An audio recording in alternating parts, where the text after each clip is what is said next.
ओ दिल दे के दिल लिया है सौदा प्यार का किया है दिल की बाजी जीता दिल हार कर बाजीगर मैं बाजीगर दिल वालों का मैं दिलबर मुझको गलत ना समझना मैं नहीं बादल आवारा दिल की दीवारों पे मैंने नाम लिखा है तुम्हारा ओ दिल दे के दिल लिया है सौदा प्यार का किया है दिल की बाजी जीता दिल हार कर बाजीगर मैं बाजीगर दिल वालों का मैं दिलबर। थैंक यू सो मच दोस्तों, ये था आज का गाना। और अब आते हैं आज के टॉपिक के ऊपर, तो उस पर बात करते हैं दोस्तों। तो जो टॉपिक है आज का दोस्तों वो है कि why all this majority of this western countries are so rich, और उनके पास इतना पैसा क्यों है और उन्होंने इतनी तरक्की किस लिए की है, क्यों इतनी तरक्की की है। तो उसकी जो मैंने ऑब्ज़र्व किया दोस्तों, मैं क्योंकि ऑस्ट्रेलिया में रहता हूँ और ये वेस्ट में तो नहीं है कंट्री, लेकिन ये कि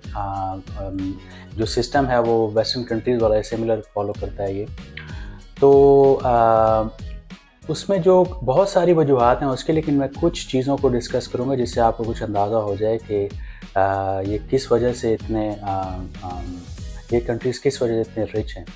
तो एक मैं आपको एग्जांपल दूं, जैसे मैंने नोटिस किया कि आजकल के दौर में सबसे पहली बात तो ये है कि यहाँ पे सारी चीज़ें इलेक्ट्रॉनिक हो चुकी हैं। जो ट्रांजैक्शंस हैं वो सारी चीज़ें जो इलेक्ट्रॉनिक हैं, कंप्यूटर के थ्रू हैं। जो कैश की जो इन्वॉल्वमेंट है वो बहुत मिनिमम हो चुकी है। तो उससे ये होता है कि गवर्नमेंट को जो इसका चीज़ों का ट्रैक रखना एक तो बहुत आसान हो जाता है, और उनके नंबर जो है ना वो क्लोज टू परफेक्ट होते जाते हैं। यानी कि गवर्नमेंट को जो है ना काफ़ी सहूलत हो जाती है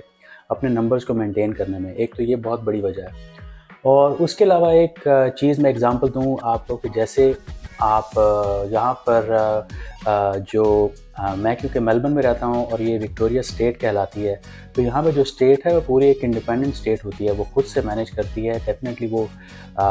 जो फेडरल गवर्नमेंट के साथ मिलकर काम करती है, लेकिन बहुत सारी फंक्शन करती है। तो उसमें एक मिसाल जैसे मैं आपको दूं कि यहाँ पे तकरीबन जो पॉपुलेशन है वो 5.2 मिलियन है।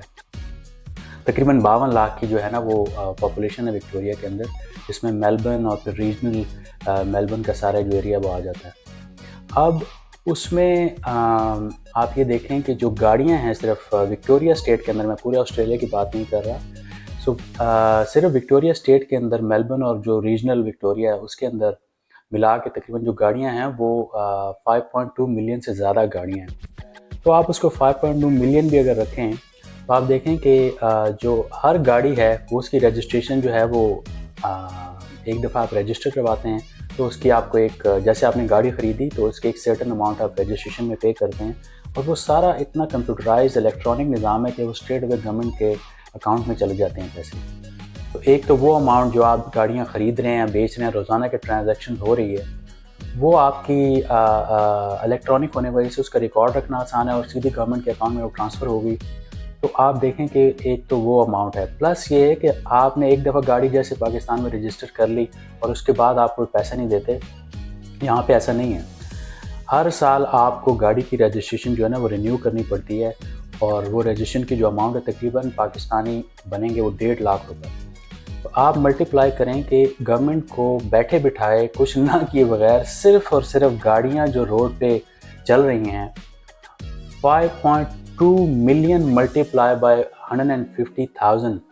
जो 1.5 लाख रुपए से अगर आप उसको मल्टीप्लाई करेंगे तो उसको आप उसको डॉलर्स में कैलकुलेट करेंगे या रुपीज़ में कैलकुलेट करेंगे तो आप देखेंगे बिलियंस ऑफ डॉलर जो है ना वो यानी कि वो देखें ह्यूज अमाउंट एक बन जाती है, और वो बगैर किसी मेहनत के एक सिस्टम लगाने की वजह से गवर्नमेंट के जो पैसे बैठे बिठाए जा रहे हैं। इसी तरीके से आपको दूसरी एग्जांपल दूं कि जैसे अब मैं जाके कोई भी चीज़ यहाँ पे ख़रीदता हूँ, कोई कॉफ़ी पीता हूँ या मैं जो ग्रोसरी शॉपिंग करता हूँ या कोई मैं शूज़ ख़रीदता हूँ या कोई भी चीज़ ख़रीदता हूँ तो उसके ऊपर 10% जो GST है, जो कि पाकिस्तान में 17-18% होगा। लेकिन गवर्नमेंट को फिर भी वो पाकिस्तान में पैसे नहीं मिलते, लेकिन यहाँ पे जब जैसे जाके चीज़ ख़रीदता हूँ तो उसकी मुझे रिसीट निकाल के देते हैं स्ट्रेट अवे, इलेक्ट्रॉनिक कंप्यूटराइज्ड, और कार्ड पे पेमेंट होती है। तो वो ऑटोमेटिकली जो जीएसटी है वो उस बिज़नेस के जो रजिस्टर होता है वो गवर्नमेंट के टैक्स डिपार्टमेंट के अंदर, वो 10% अमाउंट उसका स्ट्रेट अवे जो है ना वो गवर्नमेंट को रजिस्टर हो जाता है कि वो जितनी यानी कि पूरे ऑस्ट्रेलिया के अंदर जितनी भी ट्रांजेक्शन हो रही हैं, कोई कुछ भी चीज़ वो बाय कर रहा है, चाहे आप कोई ट्रक बाय कर रहे हैं, चाहे आप कोई गाड़ी बाय कर रहे हैं, चाहे आप कोई ग्रॉसरी शॉपिंग कर रहे हैं, चाहे आप कोई प्रॉपर्टी ख़रीद रहे हैं, कुछ भी हो रहा है, तो वो इलेक्ट्रॉनिक ट्रांजैक्शन होने की वजह से इतनी आसानी के साथ जो इतनी एक ह्यूज अमाउंट है स्ट्रेट अवे गवर्नमेंट को वो उसका ट्रैक रखना आसान होता है और उनको वो जीएसटी पे करना पड़ता है। मैं ये नहीं कह रहा कि वो स्ट्रेट अवे जो है जीएसटी पे करते हैं। हर साल वो जो बिज़नेस है जिसने आपसे पैसे लिए हैं, जो चीज़ आपको बेची है, तो वो जब एक अपने टैक्स फाइल करते हैं तो उसके अंदर जितना भी उन्होंने जीएसटी चार्ज किया होता है वो उनको गवर्नमेंट को पे करना पड़ता है। तो वो उनका अकाउंट क्योंकि इलेक्ट्रॉनिक है, गवर्नमेंट के पास एक्सेस होता है, दे कैन सी,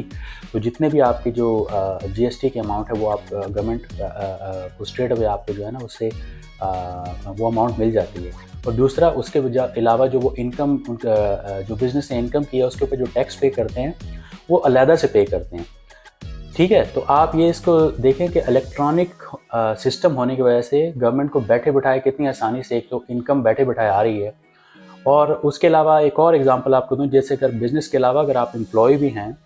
तो आपकी जो सैलरी है वो ज़्यादा, यानी कि जितने भी यहाँ पे जितने भी एम्प्लॉयज़ हैं, चाहे वो गवर्नमेंट के एम्प्लॉयज़ हैं, चाहे वो प्राइवेट ऑर्गेनाइजेशन के एम्प्लॉयज़ हैं, उनकी जो सैलरीज़ हैं उसके ऊपर जो टैक्स होता है वो इलेक्ट्रॉनिकली जो है ना वो आप जाके हर साल अपना टैक्स फाइल करते हैं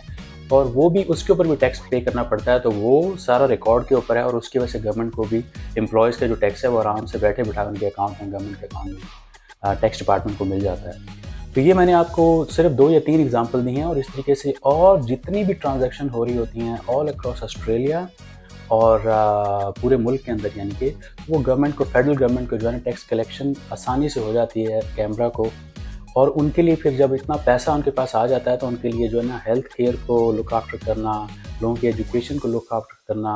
और बाकी चाइल्ड केयर उनको लुक आफ्टर करना, ये गवर्नमेंट के लिए आसान हो जाता है। तो अर्निंग जो गवर्नमेंट की आसानी से अच्छी अर्निंग होती है। तो जब लोगों को वो एक फैसिलिटेट करते हैं, एक सिस्टम लगाते हैं, तो उनको रिटर्न भी आराम से मिल जाता है। तो एक साइकिल जो है इतना अच्छा ये साइकिल बन जाता है जिसके अंदर लोगों को भी सहूलत होती है और पेपर वर्क भी कम होता है और गवर्नमेंट के लिए, गवर्नमेंट को गवर्नेंस करना भी आसान होता है। तो ये चीज़ें जो कुछ मैं जो नोटिस की, जो कि मैंने देखी कि जिसकी वजह से पाकिस्तान में देखी कि सारी चीज़ें मैनुअल हैं, सारी चीज़ें कैश हैं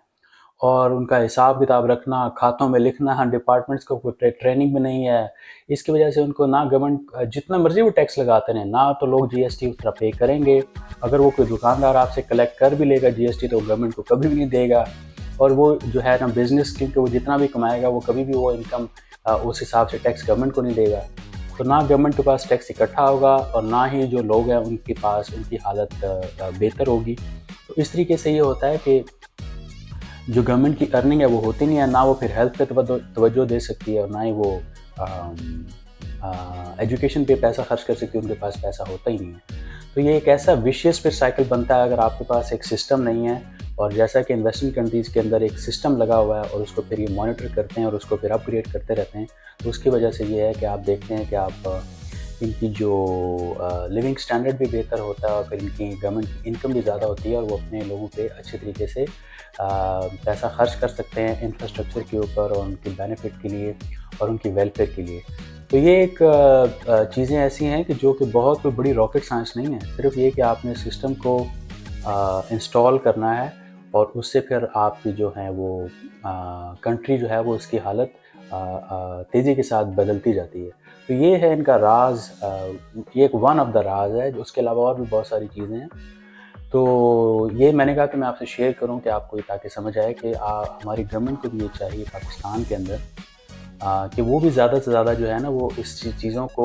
बजाय इसके कि मैनुअली चीज़ें रहें उसको इलेक्ट्रॉनिक करें और आईटी का सिस्टम हमारा डेवलप हो सकता है और ये चीज़ें बहुत आसानी से पॉसिबल है, ऐसा नहीं कि हो नहीं सकता।